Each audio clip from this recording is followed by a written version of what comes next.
അനേകർ പറയാറുണ്ട്, ആത്മീയ ലോകം മലിനമായിരിക്കുന്നു. ദൈവത്തിന്റെ പേരിൽ, ആത്മീയതയുടെ പേരിൽ വലിയ തട്ടിപ്പുകൾ നടക്കുന്നു, അഴിമതികൾ നടക്കുന്നു, കൊള്ള നടക്കുന്നു, വ്യഭിചാരം നടക്കുന്നു. പ്രശ്നങ്ങളെ പറഞ്ഞ് വലുതാക്കാൻ നമുക്ക് വലിയ സാമർഥ്യമാണ്. എന്നാൽ ഈ അഴിമതിക്കും അസമത്വത്തിനും ഒരു പരിഹാരം വേണ്ടേ?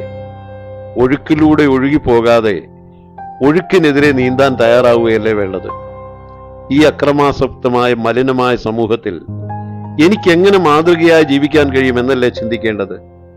ഒരു നല്ല ആത്മീകനായി ജീവിക്കാൻ ഞാൻ നിങ്ങളെ വെല്ലുവിളിക്കുകയാണ്.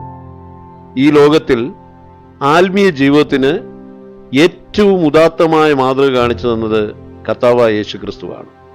അവിടുന്ന് പറഞ്ഞ തത്വങ്ങൾ അനുസരിച്ച് നാം ജീവിക്കാൻ തയ്യാറാവുകയാണെങ്കിൽ അതിൽ കൂടുതലായ ഒരു ആത്മീക ജീവിതമില്ല. എല്ലാവരെയും ഒരുപോലെ സ്നേഹിക്കുന്ന, ഒരുപോലെ ഉൾക്കൊള്ളുന്ന ആത്മീയ ജീവിതം. അവിടെ സമാധാനമുണ്ട്, സന്തോഷമുണ്ട്, വിജയമുണ്ട്, ഉയർച്ചയുണ്ട്, സാഹോദര്യമുണ്ട്, സമത്വമുണ്ട്, കൂട്ടായ്മയുണ്ട്, പൂർണ്ണ സ്വാതന്ത്ര്യമുണ്ട്. ലോകം മുഴുവൻ മലിനമായിക്കൊള്ളട്ടെ, ക്രമരഹിതമായിക്കൊള്ളട്ടെ, നമുക്ക് നമ്മുടെ ജീവിതം നന്നാക്കിയെടുക്കാം. തിന്മയെ വെറുക്കാം, നന്മയെ ചെയ്തുകൊണ്ട് ജീവിക്കാം, നല്ലൊരു ആത്മീകനായി ജീവിക്കാം.